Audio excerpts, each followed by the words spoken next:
Conexión de urgencia, Ernesto de Cáceres, buscamos claves, queremos saber lo que está pasando y lo que puede pasar. Ernesto, ¿qué tal? ¿Cómo estás? Buenas tardes. Hola, pues ya ves, aquí en Segovia, en el campo. Te quiero preguntar, Ernesto, porque hoy es un día de vuelta de la actividad política al Consejo de Ministros. Se van a tomar medidas. Ceuta como centro de operaciones de lo que está ocurriendo.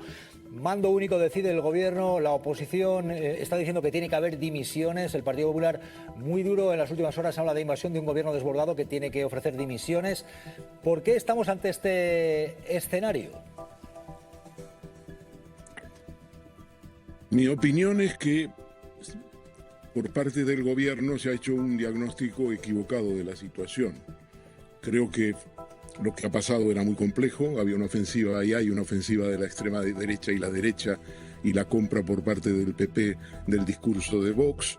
La movilización contra el gobierno es una movilización activa, sin Ceuta y con Ceuta, y lo que ha pasado lleva un diagnóstico equivocado del gobierno porque simplemente la devolución inminente de aquellos que habían entrado, de la mayoría, que fue fulminante, lleva al gobierno a considerar de que tiene tiempo y que no necesita actuar de manera rápida, que puede esperar varias semanas, y eso es lo que está ocurriendo. Eso ha transformado una crisis, digamos un golpe que fue para mí la expresión de lo que podría ser, de lo que pudo ser la primavera árabe en los años 2011 y 2012, es decir, una rebelión contra el gobierno de Marruecos, los miserables, para utilizar una expresión de Víctor Hugo, que no tienen nada que perder en Marruecos, vinieron a España, vinieron a Ceuta, y eso fue lo que ocurrió a finales de julio. El gobierno,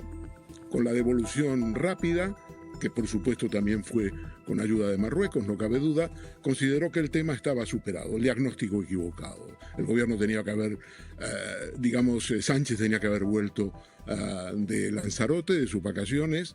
Ya pasó esto el año pasado con los incendios, y no sé si te acordarás, Jesús, pero yo sostuve, probablemente fui el único que lo sostuvo, que Sánchez debía haber regresado con los incendios de sus vacaciones, no lo hizo.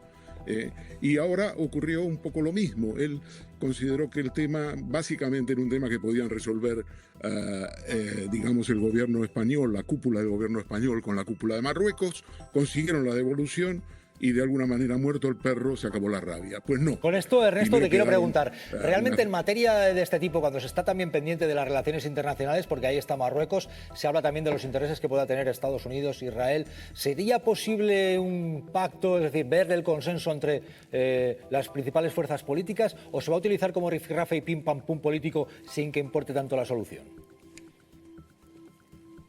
Jesús, ya sabes mi teoría. Hay un golpe de Estado en marcha. Lo que está pasando en España es que tiene que culminar con la caída del gobierno o la llegada del gobierno hecho pedazos a las elecciones del 2027, sea cuando sea que se convoquen. Por lo tanto, no hay ninguna posibilidad de ningún pacto político. Aznar en el año, cuando fue el atentado del 11M, se negó ante Zapatero a convocar a las fuerzas políticas. El PSOE hace exactamente lo mismo porque está claramente en una ofensiva contra él de carácter golpista. El señor Feijóo día sí día no considera que España es un burdel que administra Pedro Sánchez y por lo tanto no hay ninguna posibilidad. Además intervienen factores internacionales. La Unión Europea frente al tema de la inmigración ha reaccionado con pánico y ha atacado a España. Los principales países están lucrándose o pretendiendo lucrarse electoralmente de atacar a España. Es el caso de Meloni en Italia. Ninguna posibilidad, no hay tregua. O cae el gobierno o llega hecho pedazo a las elecciones. Cuando se habla de la influencia que haya podido ejercer Donald Trump, Estados Unidos, Israel de Netanyahu, para dificultar la situación de España al respecto de Ceuta con Marruecos, ¿ha podido intervenir Trump, Netanyahu, Israel, Estados Unidos? Bueno, en este caso claramente a través de las redes sociales el señor Donald Trump, pues lo que ha hecho es azuzar y culpar a la política de inmigración. La política de inmigración de España es una política que va contra la política de Donald Trump, contra el cuerpo gestapista que es la ICE en Estados Unidos, y Sánchez ha desafiado abiertamente la política anti-inmigración de Estados Unidos y de todos aquellos países de la Unión Europea, y por tanto es el enemigo público número uno a batir. Se ha convertido en eso. Netanyahu, efectivamente, los ministros del gobierno israelí están asusando día sí, día no en redes al gobierno de Pedro Sánchez por ser un gobierno contra Israel. La acusan de ser antisemita, lo típico. Y por supuesto que hay una coalición internacional por la caída de Pedro Sánchez. Es que no es una conspiración, porque las conspiraciones son secretas. Esta es abierta. Bueno, pues mantenemos esa línea abierta con nuestra compañera María Álvarez, que nos va contando lo que está ocurriendo ahí. Ana Pardo de Vera, acabamos de ver a la ministra pedir disculpas, al mismo tiempo que vemos también que hay un debate, hay una situación que pasa por... Yo sigo planteando esta pregunta. Con asuntos delicados, ¿es posible tomar medidas que sean eficaces y que vayan más allá del pim pam pum político, o qué va a ocurrir? Porque Ceuta, ahí está la situación que tenemos, es delicada. La situación es muy delicada en el primer plano, que es el humanitario. Además, no olvidemos que hablamos de personas en muchos casos muy vulnerables, niños, menores, mujeres, hombres, que no se juegan la vida porque Ceuta y Melilla sean españolas. Es que no se me ocurre mayor chorrada, además, así lo digo. Pero bueno, el ministro de marroquí, pero bueno, el ministro de una dictadura, tampoco nos es ajeno.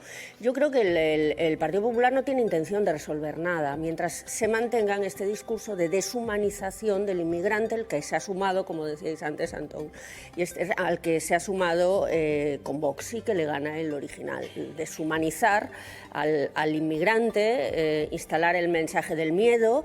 Lo volví a hacer Feijóo este fin de semana con lo de la sarna, la crisis, el confinamiento. Hablar de confinamiento en España después de lo que hemos pasado con la pandemia, por favor, pero de eso se trata. Precisamente sobre esto, el Partido Popular decía hay que estudiar un confinamiento de toda Ceuta. Claro, el gobierno está diciendo eso, los expertos ahora mismo no lo ven. ¿Está ocurriendo esto? Yo creo que se dan los supuestos de confinamiento por riesgo sanitario. El señor Feijóo ha ido a Ceuta no a proponer soluciones, sino a propagar precisamente y a extender la angustia. Lo que le pedimos al gobierno es algo razonable. Es que estudie la posibilidad de confinar y de aislar a todos esos casos que han sido diagnosticados. En todo caso, no parece aconsejable por lo que dicen los técnicos. Es una cuestión que tienen que decidir los técnicos sanitarios.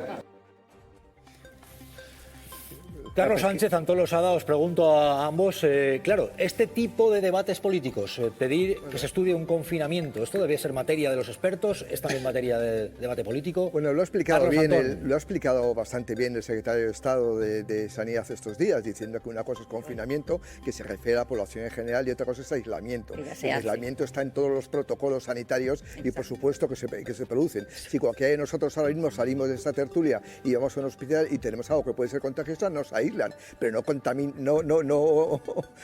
no aíslan a todo estudio de Radio Televisión Española, que decir, yo creo que es que simplemente no utilizan ni siquiera la metodología clave, pues dice muy poco en favor de la oposición. A mí de todas las cosas que ha dicho mi amigo Alberto Núñez Feijóo es la que más me ha sorprendido, porque de esto sí sabe. De temas sanitarios sí sabe. Exacto. Y lo demostró durante la pandemia, donde se convirtió poco menos en el epidemiólogo en jefe. Y buena parte de su prestigio político viene de la gestión de la pandemia, que hay que cuando colaboraba con el gobierno. Fue con diferencia el presidente autonómico que mejor la gestionó. O sea, él sabe que lo que está diciendo no es correcto y que solo va a sembrar alarma. Claro. Pero lo dice. Entonces yo ahí sí que veo una directa responsabilidad en Alberto Núñez Feijóo, sabiendo que lo que está diciendo lo único que va a hacer es generar miedo y que en términos sanitarios, epidemiológicos, es una auténtica estupidez y contraproducente. Entonces, que ya lo haces conscientemente, lo haces a propósito. ¿Y por qué? Conectando con la pregunta de mi amigo Jesús Cintora. ¿Por qué no se pueden buscar soluciones? Porque el PP no ve Ceuta, ni ve los ceutís. El PP ve Pedro Sánchez. Mira hacia Ceuta y ve Pedro Sánchez. No ve ni Ceuta, ni los ceutís, ni los niños, ni las niñas, ni los vecinos que temen por su seguridad o por sus servicios públicos. No ven nada de eso. Y entonces, como no ves nada de eso, nunca te vas a preocupar en las soluciones. ¿Por qué? Porque lo único que ves es Pedro Sánchez y una oportunidad para castigar, para desgastar, para culpar, que seguramente habrá mucho de lo que responsabilizarlo al presidente del gobierno. Pero eso Entonces, claro, política... si tuviéramos una oposición que en lugar de ver solo a Pedro Sánchez, pase lo que pase, viera los problemas, pues a lo mejor sí se podría llegar a acuerdo. Enseguida vamos a preguntar a la ministra de Sanidad, a Mónica García, va a estar en este programa y le vamos a preguntar. Pero antes, su número 2, Padilla, decía el secretario de Estado de Sanidad, en la línea de lo que pide el Partido Popular de confinar Ceuta, esto.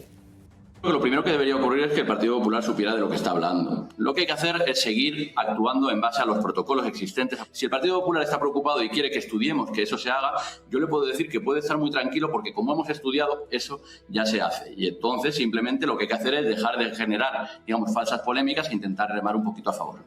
Carlos Sánchez, políticos pidiendo confinamientos en Ceuta, ¿esto es una petición en cierta forma frívola o es responsable? Yo creo que es utilizar electoralmente lo que está pasando en Ceuta y, como hablamos al principio, en un asunto de Estado no se puede ir a la miseria política para arañar unos pocos votos, porque además esa estrategia de la que decía ahora Antón es a medio y largo plazo muy negativa para el Partido Popular, que algún día gobernará, y cuando gobierne tendrá el mismo problema con Marruecos, porque Marruecos no va a renunciar a Ceuta y Melilla. Por lo tanto, lo que tiene que tener es posiciones de Estado, porque imaginaos en un escenario en el que ocurre algo parecido, que el PSOE hace lo mismo que el Partido Popular. Sería un gobierno mucho más débil para enfrentarse con Marruecos. Por eso lo que tiene que es construir ahora mismo una política de Estado para enfrentarse a un problema que va a seguir en los próximos decenios. Claro, estamos en tumbar al gobierno como efectivamente. Claro, efectivamente. El problema que tiene esa estrategia es que es una estrategia a corto plazo que se vuelve contra ti al día siguiente de tomar posesión. ¿Por qué? Porque todas las cosas que dijiste te las vas a tener que tragar. Vamos a recordar aquí al gran Mariano Rajoy. Dije que iba a bajar los impuestos y los estoy subiendo. Eso es lo que pasa. En el primer Consejo de Ministros. Eso es lo que pasa cuando no ves problemas y no ves gente, sino lo único que ves es una oportunidad para tumbar a tu adversario.